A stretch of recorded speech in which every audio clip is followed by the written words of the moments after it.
So the WWE deal with ESPN, it's obviously a little bit less than this one, a lot less than this one. 1.6 billion over 5 years, and you have to use the ESPN app to watch this content. Now, there's been discussions about them showing some stuff on ESPN proper.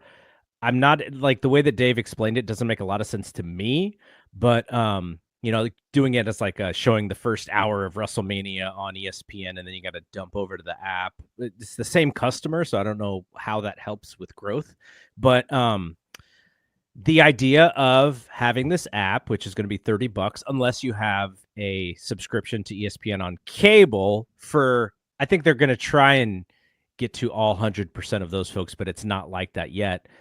WWE and ESPN, I think this is a very interesting relationship. The E in ESPN does stand for entertainment. Like that, they lead with the E in their brand name, and WWE is entertainment. So it seems like a natural fit. WWE will get more coverage just being an ESPN partner. They'll get more people on these goofy shows that people watch that I never watch, but they're very popular. And I think just for a brand thing, it's almost like being on ESPN solidifies something. What that thing is and how ESPN will deal with some of the fallout of some of the things that they do will be interesting. I don't imagine they're going to be too cutthroat with WWE because ESPN has their own problems. But, if a talent says something that gets up to that level, do they, have a conversation with somebody at, with Nick Khan and go, hey, man, like this person needs to apologize, like stuff like that is unsorted out. Well, and because the relationship hasn't even started yet, and it won't until WrestleMania of next year. So what do you think about WWE and ESPN? Well, it's interesting because at the same time that WWE is moving to ESPN, UFC is moving away from ESPN. And I think that one of the things, I won't say it's underreported, but one of the things that a lot of people don't think about is the rise in popularity of UFC over the last 5 to 10 years. A lot of that has had to do with being on ESPN and the fact that their shows are promoted on those shows you talk about. They're promoted on SportsCenter. They have UFC fighters all over there. Their UFC or ESPN is a destination program or a destination network for sports fans. It's the first place you go. So when you tune to ESPN, you would see UFC content, if you stayed there long enough. Well, now that's going to be WWE that you're going to see. So number one, it may hurt UFC to be moving to a network that's not traditionally doesn't have a lot of sports. I mean, I know Paramount Plus has some. The NFL is the biggest one, right?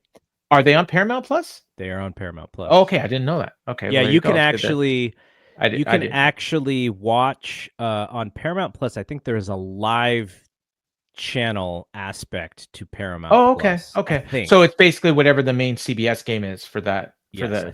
Okay, all right. Well, there you go. Okay, so sports fans are used to going there, so it's not going to hurt as much as I thought. But they don't, and maybe they don't have like a sports center kind of thing. But maybe they'll develop that now that they're getting more into live sports. But in terms of WWE, I mean that's already established, and Sports Center isn't what it was when we were in our 20s, but it's still something. And then all these, like the Pat McAfee show and your Stephen A. Smith and all that stuff, PTI, I think is still going. So they'll have more WWE stuff on there by default. And you're going to have WWE wrestlers guesting. You'll probably have them on they still have the NFL pre-game shows on ESPN. So they'll be doing cross branding and all that stuff. And, and that'll help them out a lot. And the money, like you said, it's quite a bit less, but it's not as much less as it seems like, because you got to remember, this is only for 12 events a year. Like the UFC was for almost 4 times as much content. Okay, but what's the weight in those 13 events for UFC versus because here's the problem. Here's the problem with that deal. To kind of what you're saying, Paramount Plus's viewership is going to be so much less than ESPN. Yes. Those 40 shows, those fight night shows, it's going to be minuscule viewership. It's already like the Fight Pass shows don't even trend on Google.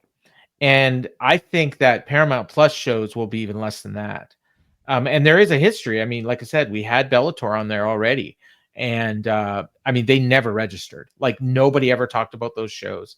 And eventually they just stopped doing it because I don't think anybody even noticed that they stopped doing it. If you add up the PLEs plus Raw plus SmackDown, I think you get to that 1.1 billion or close. Oh yeah, that's what I mean. So the money is actually like, I did math again, and I might be off here because this sounds really high, but the 325 million for 12 events works out to about 27 million per show. And if you go with the idea that WWE's cut on pay-per-view is like $30, if the pay-per-view was 60, that's 900,000 buys a show. They're getting the equivalent of. Like, there's no way anything but WrestleMania would even come close to 900,000. I don't even think it would. Like that money's insane. And it's only for the PLEs. Like it's not, there's no archive component. There's no live weekly shows. Like this was an amazing deal for WWE. But as we saw with UFC, when that thing was signed, 5 years ago, I think it was, at the time, I remember Dave saying it, and I think I was right with him. Like, this doesn't make any sense. And by the end of it, UFC or ESPN, like, it was a great deal for ESPN. Yep. So that could end up being the case here. If all of a sudden WWE's audience doubles because of all the exposure they're getting on ESPN, this deal might look cheap in 5 years.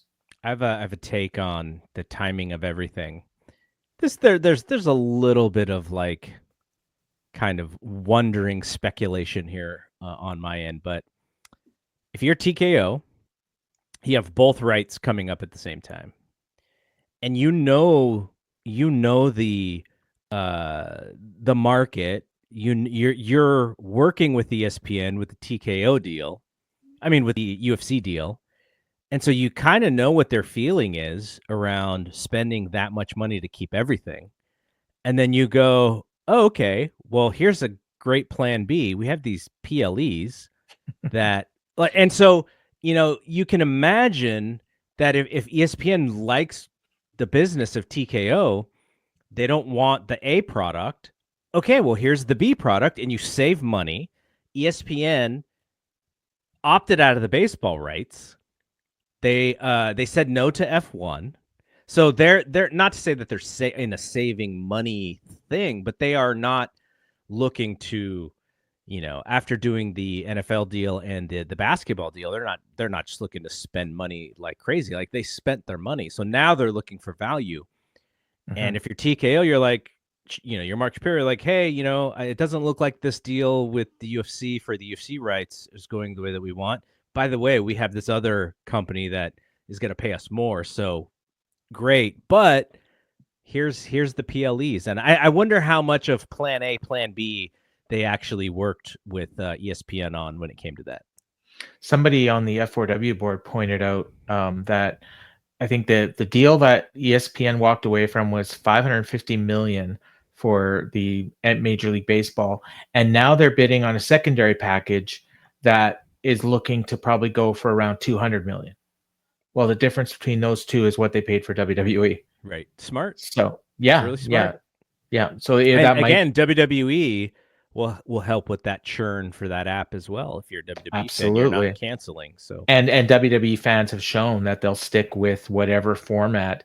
And again, like every time they switch, it ends up being cheaper for WWE fans. I remember being so happy when the network started about how much money I was going to save, and I did. I'm not sure it's cheaper necessarily than the WWE network was, though. Well, it's cheaper if you already have ESPN. If you already are paying for ESPN. Yeah. And if you're already, and even if you're not, like if you look at what that app is going to be offering, and then you kind of factor in, okay, well, how much of this am I dedicating to WWE? It's, it might be less than $10 a month.